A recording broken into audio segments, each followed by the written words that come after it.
You know how your streaming service just knows what movie you're in the mood for? Or how your email inbox is magically free of all that junk mail?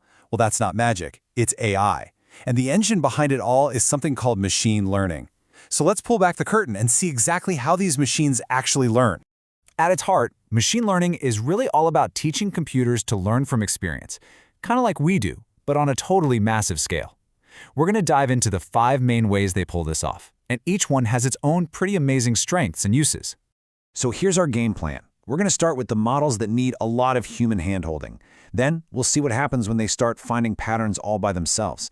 And we'll finish up with the AIs that learn from pure trial and error. It's a really cool journey toward AI becoming more and more independent. All right, first up is probably the one that makes the most sense right off the bat, supervised learning. And really, the name says it all. The AI is supervised while it's training, a lot like a student who's learning a new subject with a teacher looking over their shoulder. So the secret sauce for supervised learning is what we call labeled data. Just imagine you're feeding an AI thousands and thousands of emails, and every single one is already marked or labeled as either spam or not spam. By looking at all these examples, the AI starts to figure out the patterns and learn the telltale signs of spam all on its own. Yeah, and this right here really gets to the heart of it. That labeled data, it's like a giant answer key for a test.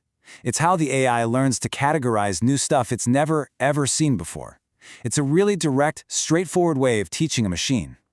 Now, supervised learning is awesome for 2 main kinds of tasks. First, you've got classification.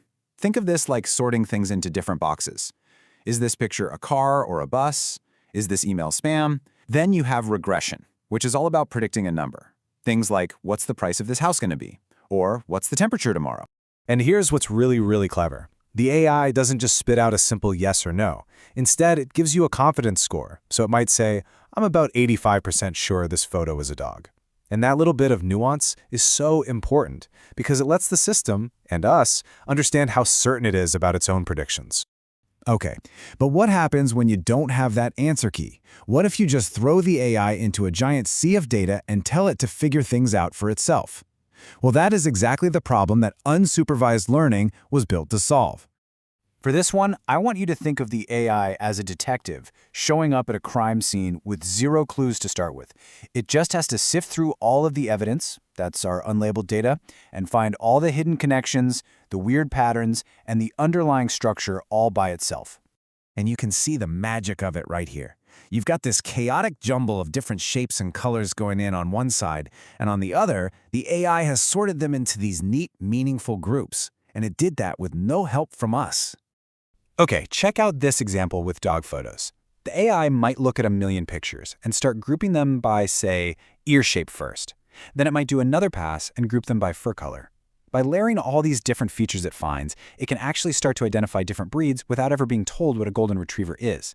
It's literally discovering the concept of a breed on its own. This whole approach gets used for 2 main things. First is clustering, which is all about grouping similar things together. A classic example is segmenting customers based on what they buy. Then there's anomaly detection, which is the total opposite. It's about finding the one thing that doesn't fit in, like flagging a bizarre credit card charge that might be fraud. So, here's the thing. Creating those huge, perfectly labeled data sets for supervised learning, it takes forever and costs a ton of money.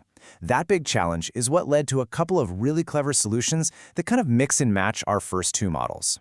Semi-supervised learning really gives you the best of both worlds. For example, a doctor could label just a few medical scans showing a certain condition. The AI can then take that little bit of knowledge and apply it to analyze thousands of other unlabeled scans. It just makes the whole process way more efficient. But what if you could make the AI even more independent? That's where self-supervised learning comes in. This is where the AI gets really clever and starts creating its own homework from raw, unlabeled data.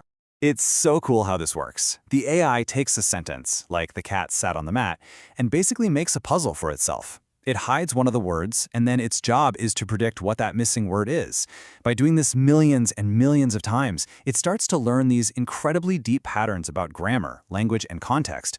This is actually a huge part of how today's big language models work. And that brings us to our final model, which is maybe the most dynamic of them all.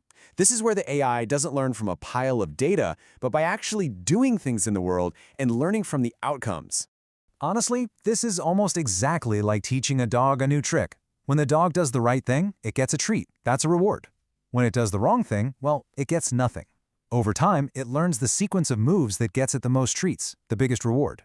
Let's break it down with a simple robot example. The robot is the agent. The kitchen it's in is the environment. Its actions are just moving around, and its state is where it is right now.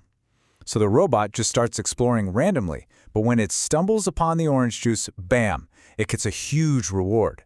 After trying and failing thousands of times, it eventually learns the absolute fastest path to that juice, all because it's trying to get as many rewards as possible.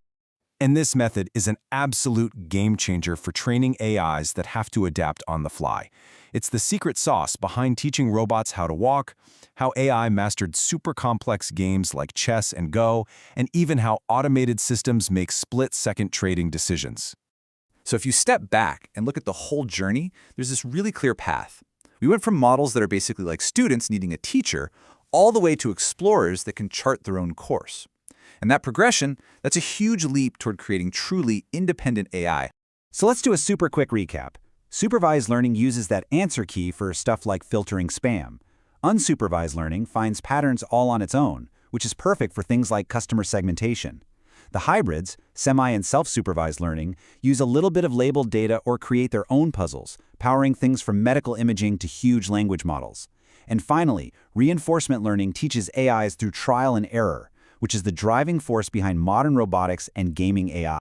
You know, each of these models is a totally different way of teaching a machine how to think. From following really strict instructions to just exploring the world and figuring it out, AI is building this incredible toolbox of learning strategies. So I guess the big question is, as these machines get better and better at learning, what are they eventually going to teach us?